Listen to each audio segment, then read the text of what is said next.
2035 어떤 변화를 맞이할까에 대해서 발표 청해 듣겠습니다. 큰 박수로 환영해 주시기 바랍니다.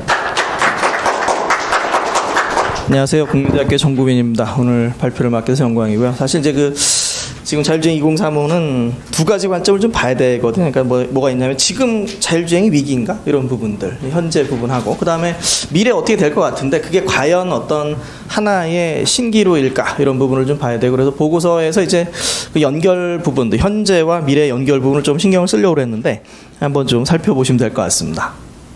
네, 지금 제가 맡고 있는 거는 지금 휴맥스하고 이제 현대오토웨버 사회이사를 맡고 있고요. 자율주행 업체인 이제 오토노머스 A2G하고 차량 AI 스타트업, 일렉트릭 에이테크, 그다음에 소프트웨어 스타트업, 드림에이스 여러 업체들 자문을 좀 맡고 있습니다. 그러면서 쭉 보고 있는 부분이 좀 있고요. 저희 학생들이 맨날 그 자료 정리하는데 좀 고생을 해서 우리가 이제 최근에 있었던 아르고 AI의 그 셧다운 문을 닫았습니다. 근데 여기에 들어가는 액수가 5조 막 이렇거든요. 그리고 지금 이제 이베오라고 하는 라이더 전문 업체가 파산을 했고요. 그리고 GM 크루즈가 지금 하루에 500만 달러 손실이라고 지난 8월에 발표를 했고 현재까지 쓴 달러가 50억 달러고요. 그다음에 모셔널이 지금까지 이제 현대가 2조 원을 투자를 했는데 쓴 달러가 40억 달러입니다. 그러니까 한 40억에서 60억 달러 정도 투자가 들어가면 이걸 계속 갈까 말까를 좀 고민하는 것 같아요. 자, 그럼 이제 위기냐 이런 거죠. 그러면은 우리가 오늘 자율주행 2035를 논의할 필요가 있어? 이런 얘기가 되는데 이제 지금 상징적인 부분이 뭐가 있냐면 이제 여기 이제 나와 있는 부분이죠. 뭐가 있냐면 이제 자율주행 프로세서 상용화가 내년부터 이제 시작이 됩니다. 무슨 얘기냐면 기존에는 구글 자율주행차는 컴퓨터가 하나 들어가 있었어요. 산업용 컴퓨터 들어가 있었는데 프로세서가 들어갔고요. 본격적으로 발전을 한다는 얘기고 이제 주요 자동차사의 전기전자 소프트웨어 플랫폼이 한 2025년에서 2027년이면 안정화가 되거든요. 현대주 내부적으로 좀 준비를 하고 있고요. 언제라고 발표는 안 했는데 그래서 볼보가 이제 2023년, 벤츠가 2024년 엔비디아의 자율주행 프로세서를 차에 넣고요. 폭스바겐이 퀄컴을 2026년에 넣습니다. 이제 본격적으로 시작되는 거거든요. 그러니까 테슬라의 전기차 플랫폼 그리고 주요 자동차사 중에 폭스바겐 현대차의 전기차 플랫폼이 전기차의 폭발적인 발전을 가져온 것처럼 자율주행도 이제 자율주행 AI 프로세서가 들어가고요. 거기에 라이다나 센서 플랫폼과 소프트웨어가 들어가면 그때부터 이제 본격적인 발전이 온다. 이게 이제 보고서의 핵심이고요. 그래서 지금까지 보면 구글 자율주행차 2010년부터 지금까지 이렇게 엄청나게 발전하는 것 같지 않아. 이렇지만 이제 2025년, 2027년부터 이 자율주행차가 도심으로 들어오면서 그때부터 인공지능의 싸움이 되는 부분이고요. 도심을 어떻게 모델링할까 이런 부분이 중요하고 이제 3단계로 가면 이런 서비스 설계가 끝나면 엄청나게 발전을 할 텐데 이게 과연 2035년에 올 거냐 말 거냐라는 부분이 있고요. 이런 부분들은 단순히 어떤 기술적인 발전뿐만이 아니라 사회적인 합의라든가 소비자의 선택 그리고 정책적인 방향성도 중요하다. 이렇게 좀 볼 수가 있겠습니다. 그래서 1단계에서 이제 우리가 하는 부분은 자율주행 전기전자 소프트웨어 구조를 안정화시키는 부분이고요. 지금 이제 이게 가장 중요한 부분이고, 이제 그 다음에 뭘 하냐면, 예를 들어서 조향장치, 제동장치를 이중화 설계를 하고요. 사람이 운전하지 않을 거니까, 예를 들어서 이상이 생기면 갓길에 정차하던가 안전지역으로 이동하는 정도의 보조 장치는 이제 넣어야 된다는 얘기고요. 그리고 이제 그러려면 이제 고장 진단 설계가 들어갑니다. 그리고 여기에 이제 2단계는 이런 플랫폼이 안정화되면 그 다음에는 내가 어떤 차량이 필요할까? 보통 어떤 박스카라고 하는 네모난 차량을 많이 생각을 하고 있는데요. 실내 공간을 최대화하는, 실내 공간 사용성을 최대화하는 이런 부분이 필요할 거고요. 배송을 위해서 이제 트럭이 좀 다양화되고 그 다음에 자율주행 가능 도시가 확장이 될 거다. 이런 부분을 한번 이제 보시면 좋겠고요. 그리고 자율주행 배송 부분들, 여러 서비스들이 이제 설계가 되면 그 다음부터는 이제 본격적으로 이제 서비스의 성장이 올 건데 이건 이제 차량과 IT의 융합 그리고 정책적인 측면 모든 걸 봐야 되고 예를 들어서 이제 어느 나라에서 우리는 자율주행차가 가면서 카메라로 사람 얼굴을 찍는 게 개인정보 보호에 크리티컬하니까 이거 하면 안 되라고 하면 할 수 없는 거. 그러니까 이게 나라별, 도시별로 정책적인 부분이 상당히 다양화될 거다. 이런 부분들을 우리가 한번 좀 고민해 보면 될 것 같습니다. 그래서 먼저 이제 사람의 이동의 변화가 올 거고요. 내가 있는 곳으로 오는 시스템이 있을 거고, 그 다음에 배송이 변화할 거고요. 그 다음에 자동차의 모습이 많이 변화할 거고, 그 다음에 도시의 모습이 많이 이제 변화할 거고요. 근데 개인 서비스의 측면에서는 차량을 가면서 생활 공간으로 바뀌는 거죠. 이제 그런 부분들이 있고요. 그 다음에 정비주의 세차는 차가 알아서 할 거고, 쇼핑, 배송, 금융의 변화가 있고, 맞춤형 서비스의 변화. 그래서 사람의 어떤 라이프 스타일이 혁신적으로 변화할 거다. 이런 부분들 좀 보시면 될 것 같습니다. 앞서 발표자분들이 말씀해 주신 부분 상당히 연결이 많이 되는 것 같아요. 그런 부분들도 같이 봐주시면 되겠습니다. 여기 이제 현황이니까 이제 쭉 보시면 되고요. 지금 아직 이제 도심에서 좌회전이 상당히 어려운데 테슬라 AI 대회에서 올해 이제 그런 부분이 있었고요. 요거는 한번 우리가 좀 보고 가면 좋겠습니다. 지금 이제 차량 공유 모델을 도입하는 도시가 늘고 있다라고 하는 부분이고요. 우리나라에도 100원 택시 사례가 있었고요. 승차가 이제 2배 증가했다. 그러니까 도시의 인구가 감소하는데 어르신들이 이제 이동할 수 있는 부분이 이제 100원 택시가 100원 택시로 이동을 하면 다만 이제 지자체에서 어느 정도 비용을 보전을 해주는 거죠. 올해 이제 이슈가 된 게 이제 미국의 노스캐롤라이나 주의 윌슨 시티라는 도시고요. 여기에서는 뭘 하냐면 이제 5개의 버스 노선이 1시간마다 운행을 했는데 이거를 소형 밴으로 대체를 했어요. 소형 밴으로 대체하면 여러 명이 공유할 수 있는 차량이고요.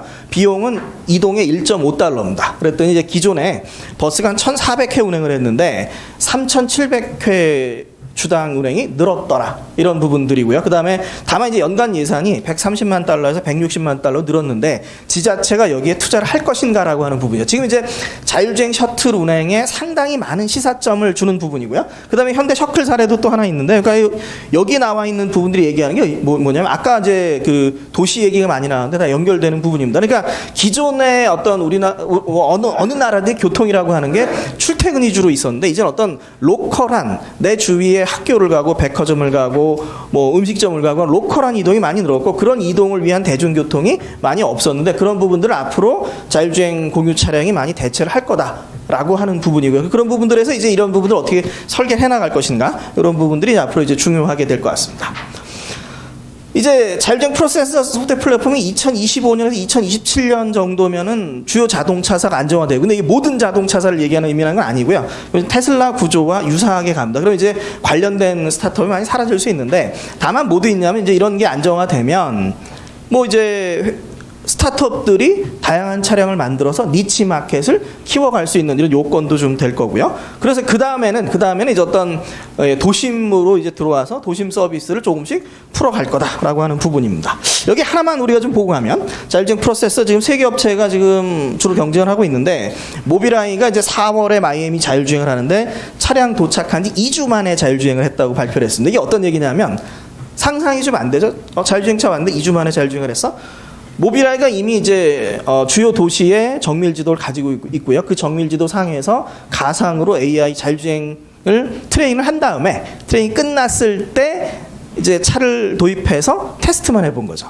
지금 이게 상당히 이제 우리가 앞으로 가는 시사점이 좀 있는 거죠. 그러니까 메타버스건 디지털 트윈이건 가상 어떤 도시 정보를 만들어 놓고 거기서 가상으로 자율주행을 돌리면서 사고 상황들을 계속 넣어서 학습시켜서 사고를 줄인 다음에 이제 실제로 가져오는. 이게 이제 앞으로 정책적인 방향에서 어쩔 수 없이 이제 그게 맞느냐 틀리냐의 문제가 아니라 도시를 어떻게 모델링 할 것인가를 정책적으로 갈 수밖에 없고요. 그 상황에서 이제 AI를 트레이닝하는 게 이슈가 되고요. 그 다음에 이제 그 AI 자율주행의 안전성은 이제 오후에 이제 한상희 대표님 말씀하시는 리스크 매니지먼트하고 또 관련이 있습니다. 리스크를 어떻게 최소화하도록 설계를 할 것인가라는 이제 제도적인 설계까지 연결이 된다고 좀 볼 수가 있고요.